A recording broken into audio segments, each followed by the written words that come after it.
with a U. In color with a U.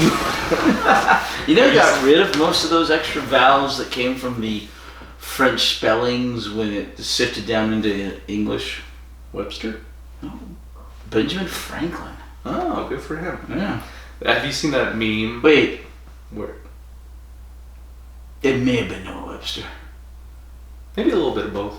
Mm. Have you seen that meme where Europe is like honor with a U, and then America's like honor with no U? They say color. They say color without a U. They're like, what are you doing? They were like, we're taking you out of everything. We're independent now. That's funny. Right. Hello, welcome to the hello there. I didn't see you. Welcome to the 56th episode of Drunk Doctor Who Heroes and Villains, where hopefully we have a little more discussion about the Valeyard. We've done 56 episodes. Yeah, crazy. That's a lot. Yeah, for our subsidiary podcast. All right, so today is the 13th of May, 2024. Still the 13th. And 3 episodes later. And we're talking about the Valeyard. The Valeyard was a Doctor Who villain. Prosecutor. Yeah, he's a prosecutor during the season, The Trial of a Time Lord. I guess he's which just is like, season 23 of like Doctor Who. The Time Lord state prosecutor, the Gallifreyan state prosecutor, Attorney General or whatever. Yeah. I don't know. So anyway, turns out if you haven't watched our podcast for Trial of the Time Lord, or haven't seen the serial, the Valeyard is a future, slightly evil incarnation of the Doctor, somewhere between the 11th spoiler and the final incarnation of the Doctor. That's the keynote. Yes, final. So that has come back because he's running out of generations to steal the future regenerations of his former self, which I don't know how in the world that would work. You figure all those would be fixed points in time. It doesn't work. Yeah, I know. And I think that's why we haven't seen him come back yet. It's because there's not really... It's not really a reason to bring him back. There's not really any sense that it made for him to... For that character... So they could have just had the Valeyard. And that character would make sense. It's the prosecutor...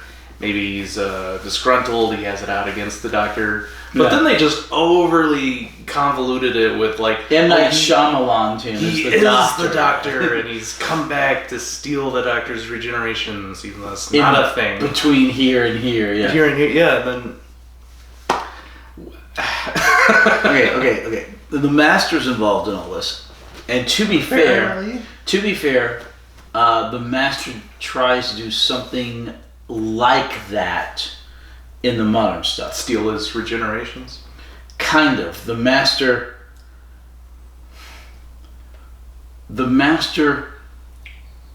steals the Doctor's doctorness, and the Master becomes the Doctor, briefly. So... It's way down the line. Makes perfect sense. So... We should think of it as instead of the evil Doctor going back in time to transfer his older self's regenerations, maybe he was just trying to transfer his evil consciousness into the body of the Doctor and then take over that way. I don't know. Just like take over his body, and that way, by default, he would have his regeneration. But then he wouldn't... It's that Back to the Future problem. Yeah, but then he wouldn't be there to become the man he is to do what he's doing. And that's why they haven't brought him back yet. I actually think it would be interesting. I think we talked about this during our watching of the season. But I actually think it would be interesting if they ever did bring him back. Somebody looked enough like him, the actor, to play him. Have to make it make sense, though. Well, yeah, I would love to see the Valeyard not be evil. The Valeyard be good. But there's some reason he has to do what he's doing on his end. Like... Right, because that's really not in the Doctor's character trait is, I'm running out of regenerations, I'm going to go steal some. Do you remember... in that situation? You remember the Invasion of Time? Mm-hmm. Where the Doctor was acting like a real jerk. and doing all these crazy things that made it look like he allowed Gallifrey to be invaded by first those little shimmery things, right, and then the Centaurans, right? I do remember that. Okay, so he had a bigger, broader plan. He was thinking moves ahead, and he had to look like he was doing the world's worst things. I would like to see. It would be such fan service and your head so far up your butt. But it would probably be too boring for modern audiences and too self-referential. Yeah, but it would be really interesting to see even a serial, not even a season, just even a serial from the other side where the Doctor becomes the Valeyard, or Doctor regenerates into a new form, changes his name because nobody knows he's the new form or whatever, and he has to, because he's fighting these bad guys in a certain way, act like he's trying to prosecute the Doctor, but he's got a bigger plan in the end. That would be interesting. That would be interesting. It would take some hellaciously good writing to pull off. Yeah. But that would be interesting to do a... seasons are only 8 episodes now, so I don't know. But maybe take 2 or 3 of them and have a story that did that, It would be intriguing to see if it could be pulled off. And then, of course, at the end, he does something that continuously makes it look like he's fighting against himself for whomever the enemy is. But then at the end, he is the one who gives the 6th Doctor the capability to destroy him. So he defeats the enemy, and then he's destroyed, he regenerates into his next form. Yeah. Makes my brain hurt. But it's kind of like in Back to the Future Part 2, when they kind of took a deck of cards and stacked it with Part 1, where everything was interlaced, and you saw him looking at himself doing things from the first movie and all that. Right. So it would be something akin to that, except instead of the next movie 3 years later, it's 40 years later or what have you. 50 years later. Yeah. And that's very interesting. And I followed all of it and understood it. I'm sure they did, but you can rewind the video and I'll watch it back. Oh, sometimes I'm watching the podcast later and I'm like, oh, now I get it. I wish I got that then. Oh man! So a lot of times, I'll be watching videos on YouTube or listening to my the podcast I listen to and whatnot, and I've got nothing else to listen to or watch. Then I go back and I do cleanup listening on our podcast. Yeah. Oh, and we had some very nice compliments, which I will respond to on our videos from someone who just subscribed, wondering why in the world we were not more popular. You're responding to those comments now? Yeah. I'm just saying, I'm responding to them now, and I'll type them in as well. Oh, okay. Yeah, on the video. Okay, now I see what you're saying. But hi, new subscriber. Thank you for liking us. He thinks we're hilarious together. He or she, whatever. You're objectively wrong. You should feel bad. Nah. But it's all a hatter. He's the only funny one. But welcome to the podcast. It's all good, and thanks for joining us. Any more questions about the Valeyard? Let's talk about what the Valeyard did pull off, and how do you think he did it? So, the Doctor. Okay, so Time Lords in general, they're the Matrix, all-knowing, right? Everything's very documented. It's like their social security numbers, right? You basically have a barcode stamped on you if you're a Time Lord, because they know everything about you. They've got the genetic code. The genetic code of you. So, they literally know your DNA. I mean, we're doing that today. Everybody's sending into findmyancestry.com or whatever. I want to know where I'm from, and you just gave them all your DNA. And then we had the one Time Lord, who just ended up being the Master, I think we found out. But they were really confused because he wasn't in the Time Lord database. They're like, well, who's this Time Lord? He's not the Doctor. He's a free agent, but we still know about him. Who is this guy? It's like, well, that's so weird that it's just some Time Lord that we don't know about in the database. It's like, oh, surprise, it's the Master, and he deleted himself from the Matrix. Yeah. And he was also in the Matrix messing and screwing with everything. So how did the Valeyard do it? So comes back as a regeneration of the Doctor. They have the Doctor's genetic code. Yes. How does he then pose as someone completely different and make it as the Gallifreyan State Prosecutor? Because the Master was inside the Matrix. He was helping manipulating the data because he wants to prosecute and persecute the Doctor. And that's why you're saying you wanted to see the Valeyard's perspective of why he was doing hopefully fighting the Master on that is interesting. Yeah, like I said, that would be, like I said, it would be so navel gazing, if you know that term. Staring at belly buttons. I enjoy a good navel gaze. Okay, yes, the term means literally staring at belly buttons. But what it means is to contemplate yourself so much, like the show be intrinsically contemplating itself so much that it's too much. But that's what that implies. Yeah, all these kids. But I would still do it. I would still watch it. Me too. All these kids nowadays, they're talking about, going to the beach, staring at girls' thighs and butts. I just gaze at a navel. That sounds like a good time. Had you ever heard that term before? Yeah. Okay, good. But I do like navels. You ever have a navel orange? Yeah. Okay. I've had an orange on a ship. The navel. But that's good. Oh, thank you. Keeps off scurvy. All right. Well, I guess that's it. Anything else we need to talk about the Valeyard? Nope. Upcoming yada yadas. I'll be going out of town next week. We'll be back in 2 weeks. And we will be starting the 7th Doctor, Sylvester McCoy. You're a little off there. There you go. And he has 3 seasons, which is not many. But more than it's more than Colin Baker. 3's the standard. Colin Baker only got 2 because he tried to kill the show and he was not popular. But your average between all the Doctors, all the numbered Doctors, is about 3 seasons. Does that start with McCoy? Like that being the new average? Or has that kind of been the average? Well, it started with the first 2 Doctors.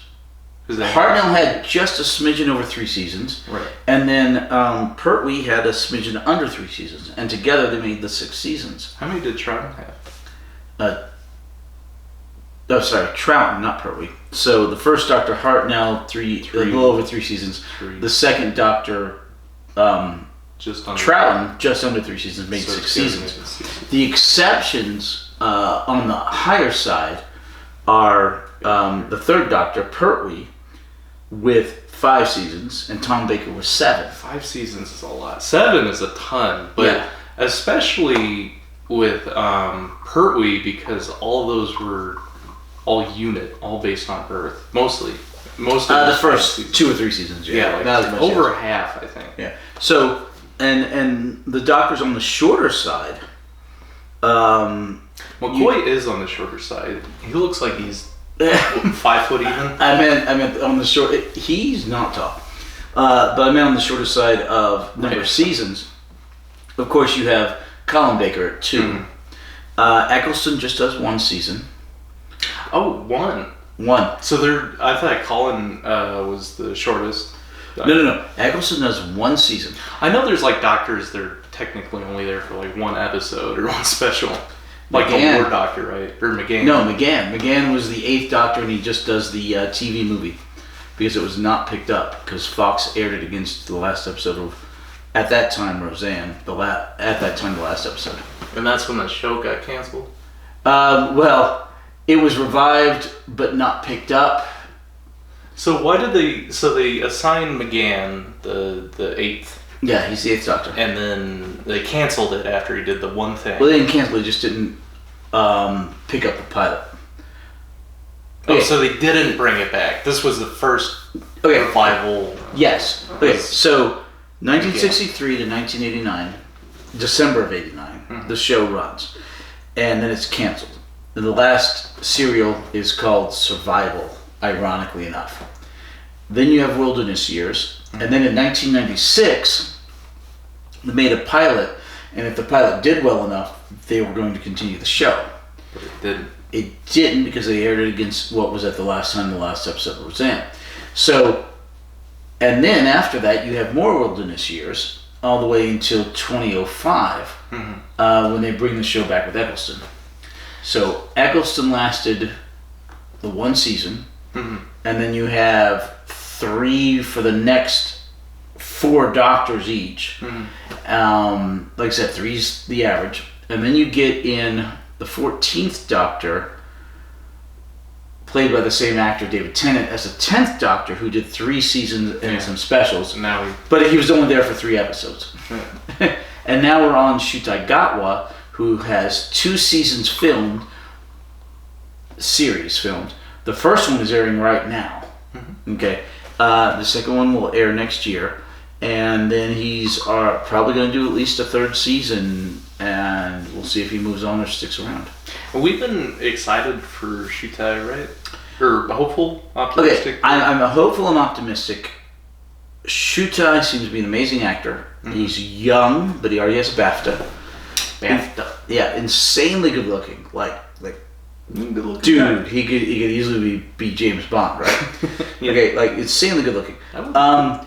But my main concern with the current state of the show is the woke direction of it, and since Disney soils everything they touch, and now they're the worldwide distributor for the show outside of the British Isles, the UK and Ireland.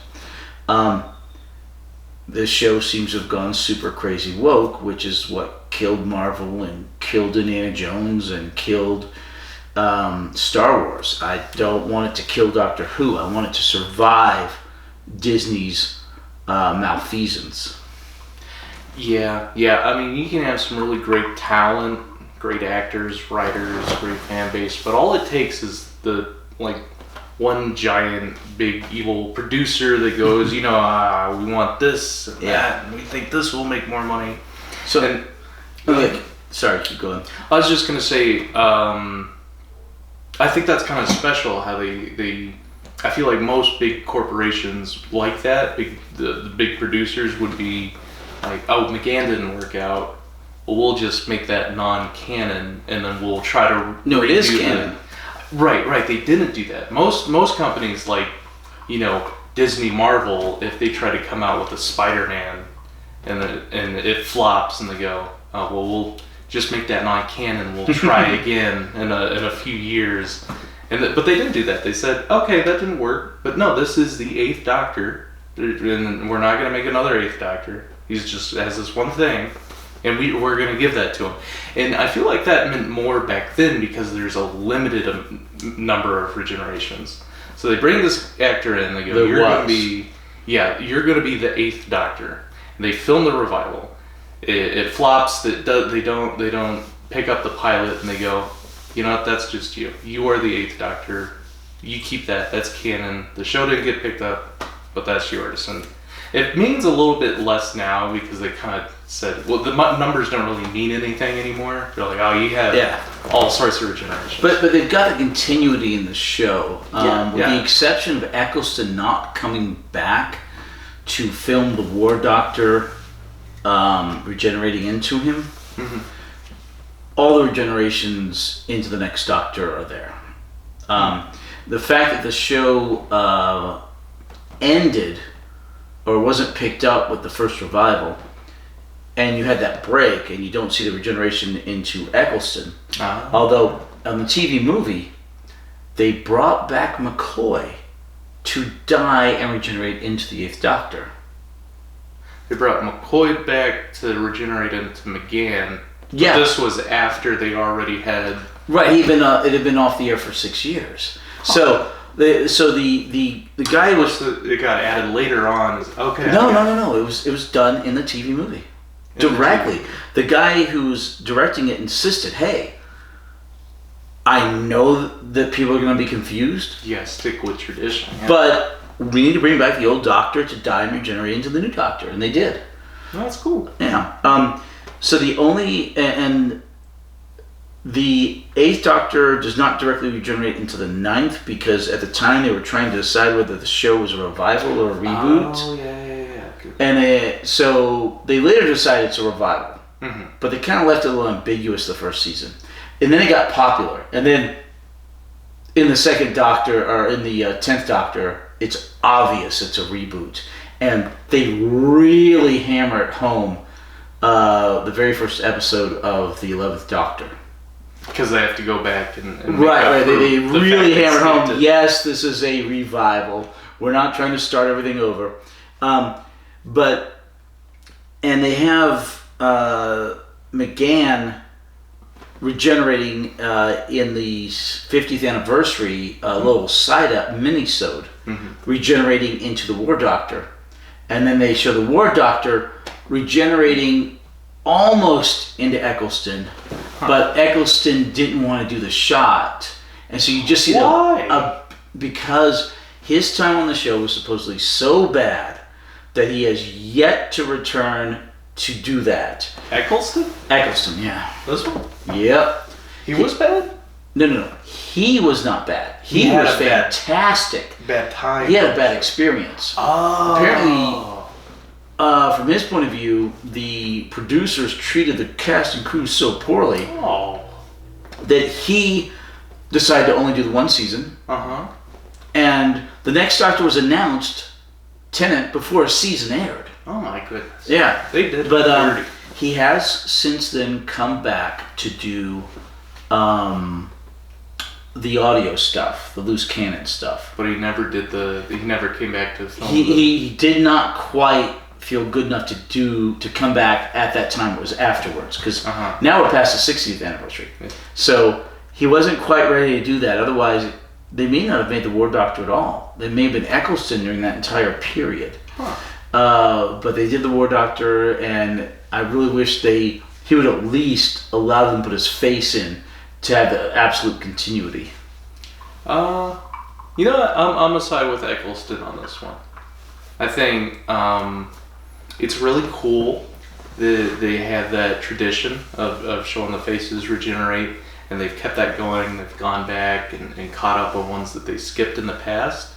But I think Eccleston still needs to stand by his morals, not get pushed into a peer pressure decision of, I'm going to make this sacrifice and do this, even though I didn't like this experience, but I'm going to do it for the fans. Like, that's noble and all, but at some point, someone's going to be like, hey, I'm going to stand up for what I think is right, and not just get pushed around like, oh, you have to do this for the fans, and it's tradition. No, but I mean, eventually, you have to think about your legacy, and you have to think about the shows and the movies you've been in. Yeah, and that is whether or not they were good, and it's good like, you know what?